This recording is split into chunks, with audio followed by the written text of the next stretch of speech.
At the headquarters of one of the world's most famous broadcasters, an uncharacteristic moment of silence and solidarity with the Al Jazeera team in Egypt. The Egyptian authorities are not just robbing three innocent men of their freedom, they are intimidating journalists and inhibiting free speech.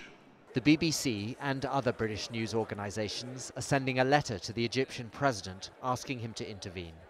Many BBC journalists protested because they know and respect Peter Greste, who worked for this organisation for years. But the BBC believes that there is a wider principle at stake, that the verdict in that Cairo courtroom was an attack on the freedom of the press. This was how the news bulletin ended on Channel 4, a leading independent station in the UK. And this is how Al Jazeera journalists mark this day in our bureaus around the world.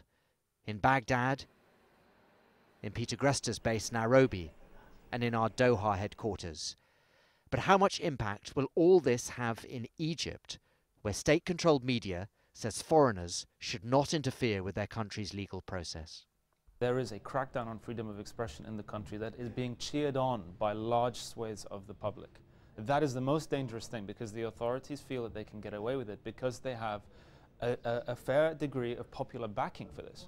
And that's what marks it out against Mubarak, is that at least Mubarak's policies against freedom of expression were widely reviled. These policies now are the same, but they have popular backing, and that is the most worrying thing. Al Jazeera and other journalists will carry on protesting. International condemnation is likely to grow, but so far there is no sign that the Egyptian authorities are prepared to back down. Barnaby Phillips, Al Jazeera.